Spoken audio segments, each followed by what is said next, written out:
Сәлем достар, мен каналыма қош келдіңіздер. Видеоны көрместен бұрын каналыма тіркеліп, қоңыраушаның суретін баса кетуді ұмытпаңыздар.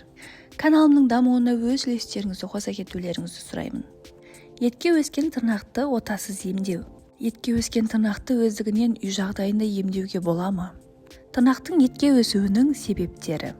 Тырнақты етке өсуінің алдын алу жолдары бар ма? Осы және өзге де қызықты сұрақтардың жауабын видео барысында көретін боласыздар. Ауыртсыну, қызару, ісіну, жүрген кезде аяқтың солқылдап ауруы, тырнаққа тигенде аурудың күшейе түсуі. Бұл жағымсыз белгілерді медицинада анихокриптоз деп атайды. Яғни тырнақ пластинасының өзін қоршап тұрған жұмсақ тінге қарай өсуі, көбінесе үлкен байқайдың тырнағын зақымдайды. Мұндай проблеманы емдеу көп уақытты алмайды. Подология орталықтарында балалар мен ересек адамдарға көбіректеген тырнақты отасыз ешқандай ауырсынуды болдырмай-ақ ем жүргізеді. Подолог мамандар өздігінен үйде емдеуге қатаң түрде тыйым салады.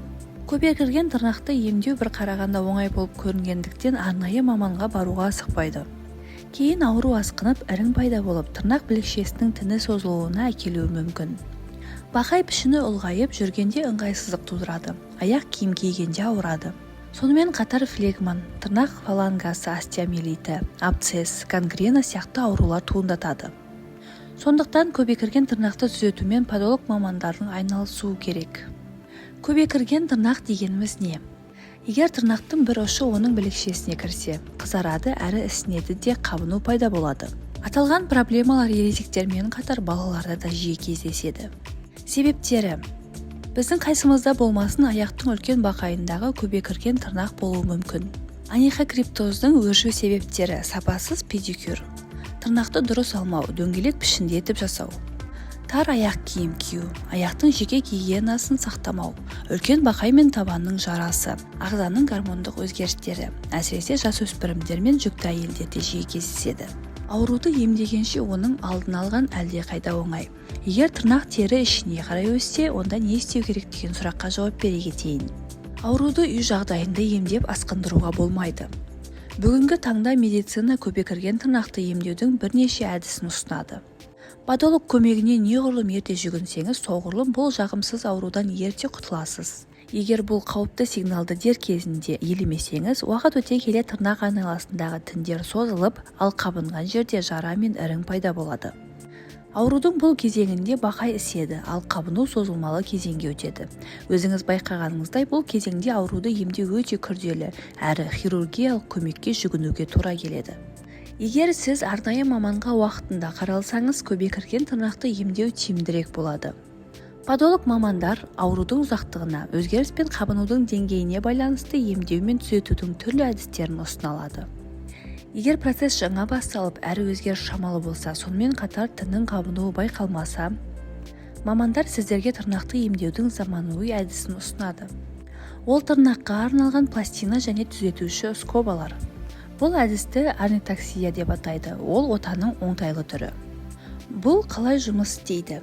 Скобалар мен пластиналар деформацияға ұшыраған тырнақтың үстіне салынады, әрі оны көтеріп, осылайша жақын тұрған тіндерге әсері болмайды. Бұл біріншіден ауырсынуды болдырмайды, ал уақыт өте келе зақымдалған тырнақтар түзеледі. Тырнаққа арналған пластина мен скобаның бірнеше түрлері бар. B және S арнайы желімнің көмегімен тырнаққа бекітілетін аса серпінді пластикті пластина. B және S пластинасын балалар мен тырнақтың қисық өсуін алдын алу үшін пайдаланылады. Подофикс қатты тырнаққа металды скобаны салуға дайындау кезінде, сондай-ақ жұқа әрі орташа тырнақта қолданылатын созылмалы пластикті пластина. Бұл пластиналар шағын тырнаққа орналастыруға жеңіл әрі ауырсынуды болдырмайды.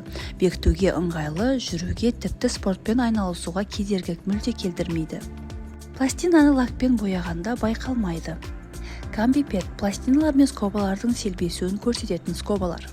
Бір жағынан медициналық болттан жасалған ілгіш, екіншіден тырнаққа жабыстырылатын пластиктен жасалатын платформа. Мұндай скоба бір жақта тырнақты өсіруде, сондай-ақ тырнақ сүйелі мен жара кезінде қолданылады.